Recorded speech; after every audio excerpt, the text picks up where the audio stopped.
Hello, you wonderful people, and welcome to another episode of SuperFantaFi. This mega show we're talking about TV shows of the supernatural, fantasy, and or science fictional genre. For today's episode, I'm going to talk about the series premiere of My Gift Level 9999 Unlimited Gacha. Great series premiere. A lot of really interesting things went down in this episode, so let's break it down. Okay, so first, before I even get into the episode, I want to talk about the title because that might seem different for some people. Like, if you're watching this on High Dive, which that's where it's streaming, at least here in the US, I think it's also streaming here in Australia, I believe. But it's so interesting because, like, this is part of the literal translation of the title because the title for this series is excruciatingly long.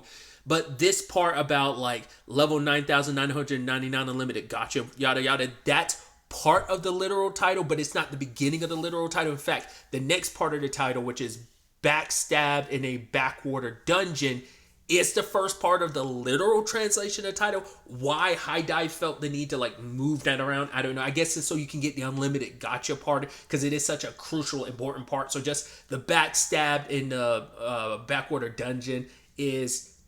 It's like, I guess, the unlimited gacha is the more important thing, so that's why you kind of got to put that first and foremost. But it's such an interesting thing, because I would have thought backstabbed in a backwater dungeon would be, like, the top title. But it's like, that's part of the literal title, and this is the more, like, appropriate and I guess maybe co-signed English titling for this. I don't know. Not less other places this might be set up at might translate the title differently. I don't know.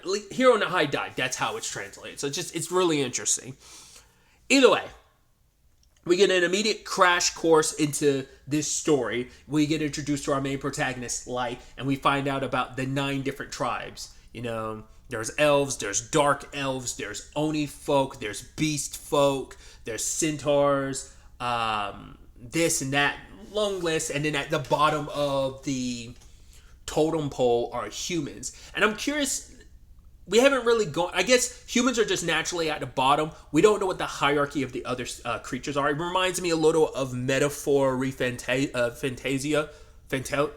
Jesus. Metaphor. The Atlas game. Sorry, I'm blanking on the, like, title. I gotta... ReFantazio is the title. Sorry. I'm struggling with that. Forgive me having brain farts. But, like, there's essentially the equivalency of... Well... what would be considered human-esque beings, even though, like, humans have a different term, means completely different thing in that universe.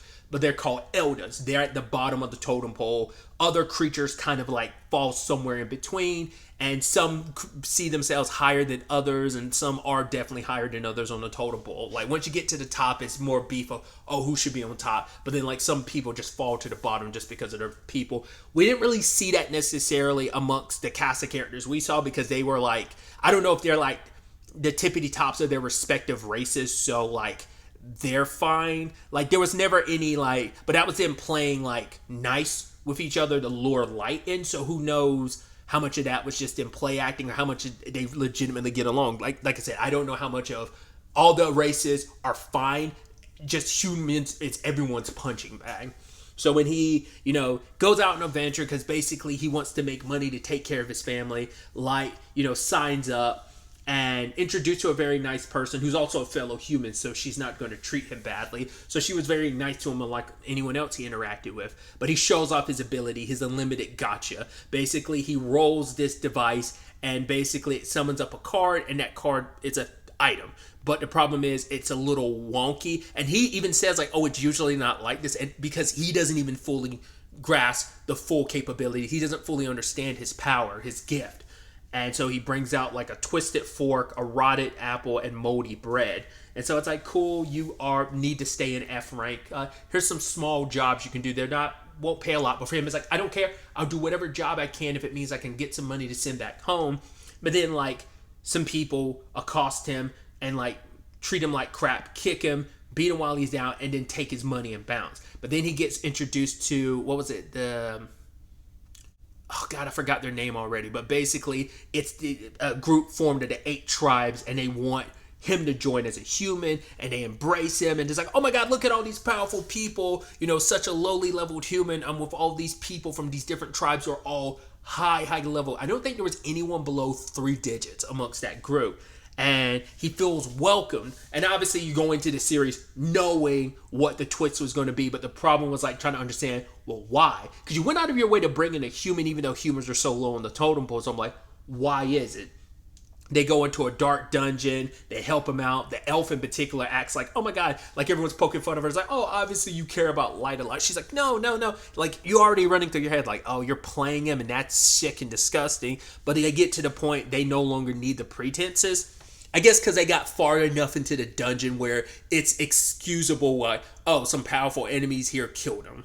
Because it's like, why didn't they? But because I wonder, did they get the message somewhere in while they were in the dungeon? Because the switch just kind of came out of nowhere. So it was either we were just here deep enough that no one would notice, or we did some point while we were here, like get maybe a telepathic message or a magical message to be like, yeah, put it into this. What this was all about is his power. They were told like his gift. They keep an eye on him because his gift could be like a mastero. I guess these are like master level, like crazy powerful gifts that one, I guess, and maybe that's why all of the other 8 are here. Why they might be able to be putting their BS aside and joining forces because they're answering to somebody else. Someone put this group together and is gathering the best gifts around. I don't know if it's some world conquest, world domination type of thing. Who knows? But we didn't get enough information, but I'm assuming everyone else in this group has a powerful gift. The question I have is, I wonder, did Light ever see any of their gifts? Because that'll be important when it comes to his revenge, to take them down. It's like, well, I might be weak, but I saw you guys use your powers and your gifts enough. I know how your gifts work. I know how to exploit their weaknesses given enough time. Maybe some people in the group he saw their gifts and some he didn't, you know? It's going to be interesting to see how they progress that forward. But yeah, they immediately turn on him and talk about how disgusting he is, how he smells. It's like, oh, do you really think we'd be with a lowly human? Like I said, no one shares any like sympathy for him. They're just degrading him as a human and are so willing, especially like the Beastkin dude is so like ready to play with his food and cut his face with his claw. The elf that pretended to like him shoots him in the leg. Then the wolf guy comes over and like stomps on him, just like I said, playing with his food. And the poor situation with Light, because you're like, you knew it was going to be despicable, but you're like, it didn't get as bad as I thought it was going to get. I thought it was going to get extremely bad, because the parallel that comes to my mind, one I need to go back to and finish, is called Ubelblatt. But still, like, and also like when he was crawling, if you look at it later on when he's like covering his face crying, like his nails are like red because he tore his nails crawling through the dirt. It's just like, ugh. But luckily he touched like a teleportation spell and he got teleported away. I thought they were just gonna like claw him up and then think he was dead or whatever. Like, it's kind of a moot point because he got teleported deeper into the dungeon. But now it's like, what do I do? Like, I was betrayed. They were my friends. I loved them and cared for them. And look what they did to me. They turned on me. They left me for dead. The fact is, you know, like, who also knows what story they're going to spin? Like, first and foremost, they could easily go back. I mean, who knows how much they know about Light? Maybe they know enough about his family to go like, oh, what we're going to do is we're going to go and raise your village into the ground, kill everyone you love. Maybe that's a possibility. If it doesn't happen early on in the story, it might happen later on in the story. There's also the situation of like, while you're rotting away in this dungeon alone with no one to help you at such a low level and it's such a dangerous dungeon, especially now because you're in the deepest parts of it, it's a situation of what do I do? How do I even possibly get back to the people I care about? But it's also, I'm going to get them back. I'm going to make them pay. Why do I have to go through this? I was already treated like crap, like a human, but I felt like I found a place I belong just to be toyed with. They laughed at me and they looked down upon me, and it's like, yeah. And then like a level 1000 monster shows up and you're just like, oh, Jesus, dude, you can't catch a break.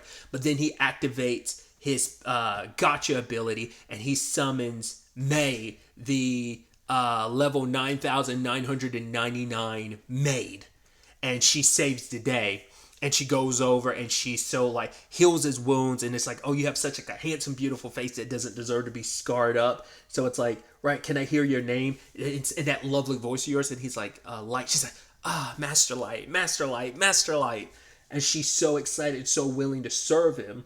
And she has an innate ability that allows her to analyze stuff. So she analyzes Light's ability, and she's like, right, it is not worthless, it's actually way more special than you kind of give it credit for. And she's like, there's almost like a concealment on you, so I wonder who sealed it away. Like maybe from a young age someone sealed away that ability just so he wouldn't be found, because they knew people would come after him for that. Does his family know about that? Do they not? We're early on in the story, and maybe as the series progresses, we'll get some backstory and learn more about his family and circumstances. But it turns out, like, I mean, where the title comes from of Unlimited Gacha is because he can roll it a limited amount of times, but it also, what he gets is determined by the mana density in the area, because there's not a lot of dense amounts of mana on the surface. That's why he can never understand, wait, my gift was fine here, but now, like when I'm in front, like at this kind of guild rank, signing up as an adventurer, it's turning into crap. It's like, well, because there's not a lot of mana around, but now you're in the deepest parts of a, like, powerful dungeon and there's lots of mana around, and it's a ranking system of like, yeah, the more dense the mana is, the more likely you're able to get some super rare stuff. So like, for example, May is, I believe, the second highest rarity. She's what, super ultra rare, and then above her is extra. So like, and then there's like just super rare, so on and so forth, down to like the lowest level one is error. And I wonder, I can only assume maybe the ones he was doing inside of the place when he was signing up as an adventurer, those counts as errors, because there were so little, dents, mana around. And May was kind of congratulating him. She's like, oh my god, like they have the wherewithal to come alone, go to the deepest part of the dungeon where you could take the biggest advantage of your power. But he breaks down crying like, no, I didn't come here alone. I wasn't brave enough. I was tricked, brought in by people who betrayed me and turned on me. And May hugs him and consoles him. It's like, it's okay, I'll find these people. I will literally put their heads on a pike for you. She went like full psychotic with like the darkness of how it's like animated in her eyes. But he's like, you can't do that. But she's like, no, they don't deserve any mercy. He's like, no, that's not what I'm talking about, May. He's like, I am going to get my revenge myself. Like this happened because I was weak. And it's like, I won't be betrayed by someone because I was weak. This time I'm going to get stronger and then I'm going to handle things on my own. He's like, I know that sounds weird, but May's like, no, I'm going to support you. You have my loyalty through and through, and I will help you, like, whatever it takes to get you stronger so you're able to get your revenge. So the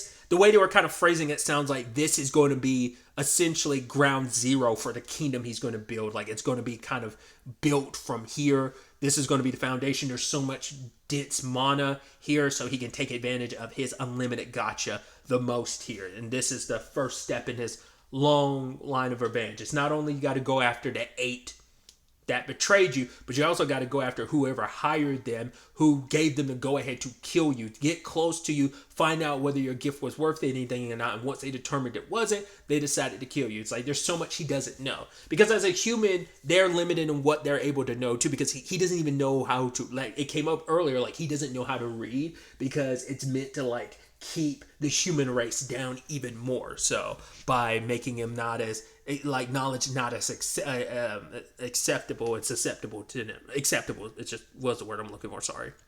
So from the get-go, like I said, it's kind of an amalgamation of, like I said, Ubel Blatt, Metaphori Fantasio,